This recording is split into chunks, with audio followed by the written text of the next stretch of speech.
নমস্কাৰ বন্ধুসকল, welcome to my YouTube channel Assam career latest. আজি পুৰা নতুনকৈ চাকৰি আহিছে সচিবালয় বিভাগৰ ফালৰ পৰা। যেহেতু বহুখিনি পোষ্ট মুকলি হৈছে, গ্ৰেড 3 গ্ৰেড 4 পোষ্টসমূহ মুকলি হৈছে। এই পোষ্টসমূহত আপুনি কেনেদৰে আবেদন কৰিব, আবেদন কৰিবলৈ আপোনাৰ বয়সৰ সময়সীমা কিমান লাগিব, কিমান এপ্লিকেশ্যন ফিজ কাটিব লাগিব, সিলেকশ্যন প্ৰচিডিউৰটো কেনেকুৱা আছে, পোষ্টসমূহৰ সম্পূৰ্ণ তথ্য এই ভিডিঅ'টোত আলোচনা কৰিম। ভিডিঅ'টো শেষলৈকে চাই যাব, অলপ স্কিপ নকৰাকৈ। যদি ভিডিঅ'টো ভাল পায় তেনেহ'লে এটা লাইক কৰিব আৰু মোৰ চেনেলটোলৈ যদি প্ৰথমবাৰ কাৰণে আহিছে তেনেহ'লে চেনেলটো ছাবস্ক্ৰাইব কৰিবলৈ নাপাহৰিব।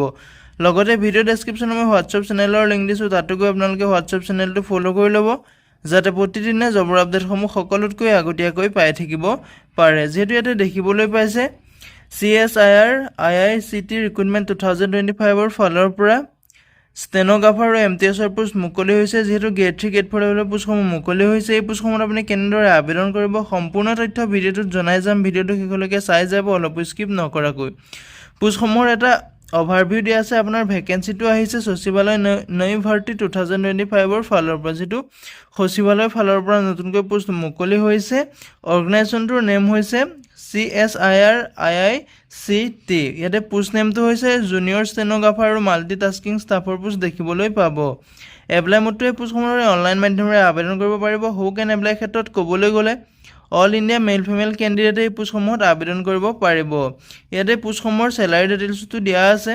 মন্থলি আপোনালোকে 35,393 টকাৰ পৰা আৰম্ভ কৰি 52,755 ৰুপিছলৈকে আপুনি দৰমহাসমূহ লাভ কৰিব পাৰিব।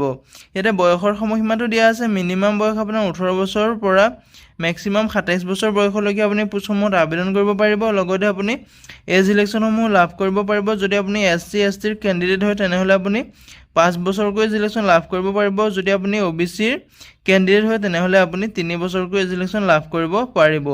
ইয়াতে এপ্লিকেশ্যন ফিজৰ ক্ষেত্ৰত ক'বলৈ গ'লে জেনেৰেল OBCসকলে ইয়াত 500 টকাকৈ এপ্লিকেশ্যন ফিজ কাটিব লাগিব। যিসকল SC ST PWDৰ হয় তেওঁলোকে ইয়াত কোনো ধৰণৰ এপ্লিকেশ্যন ফিজ কাটিব নালাগে।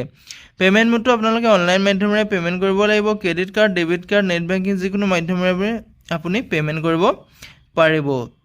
ইয়াতে চিলেকশ্যন প্ৰচিডিউৰটো দিয়া আছে। ৰিটেন এক্সাম হ'ব, স্কিল টেষ্ট হ'ব, ডকুমেণ্ট ভেৰিফিকেশ্যন হ'ব। ফাৰ্ষ্টতে আপোনালোকৰ এটা ৰিটাৰ্ণ এক্সাম পাতিব। এক্সামটোত আপুনি কোৱালিফাই কৰাৰ পিছত আপোনাৰ স্কিল টেষ্টৰ কাৰণে আপোনাক মাতিব। তাৰপিছতে আপোনাৰ ডকুমেণ্ট ভেৰিফিকেশ্যন কৰিব, শেষত আপোনাৰ মেৰিট লিষ্ট মাৰিব।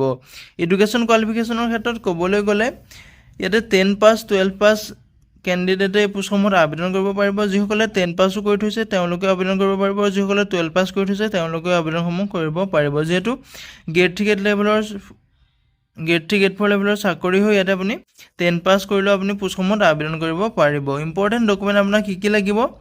পাছপৰ্ট চাইজ ফটোগ্ৰাফ লাগিব, ছিগনেচাৰ লাগিব, আধাৰ কাৰ্ড লাগিব, এডুকেশ্যন চাৰ্টিফিকেট লাগিব, কাষ্ট চাৰ্টিফিকেট লাগিব, লগতে আপোনাৰ বয়সৰ প্ৰমাণপত্ৰ লাগিব। হাউ টু এপ্লাই ক্ষেত্ৰত ক'বলৈ গ'লে যদি আপুনি পোষ্টসমূহত ইণ্টাৰেষ্টেড হয়, এলিজিবল হয়, ভিডিঅ' ডেছক্ৰিপশ্যনতে মই আবেদন কৰাৰ লিংক দিম, তাতে গৈ আপুনি আবেদনসমূহ কৰি ল'ব পাৰিব। ইম্পৰ্টেণ্ট ডেটটো হৈছে আপোনালোকৰ অনলাইন ফৰ্ম ষ্টাৰ্টিং ডেটটো 14 আগষ্টৰ তাৰিখৰ পৰা। যিহেতু এই পোষ্টসমূহত আবেদন প্ৰক্ৰিয়াটো ষ্টাৰ্ট হৈ গৈছে।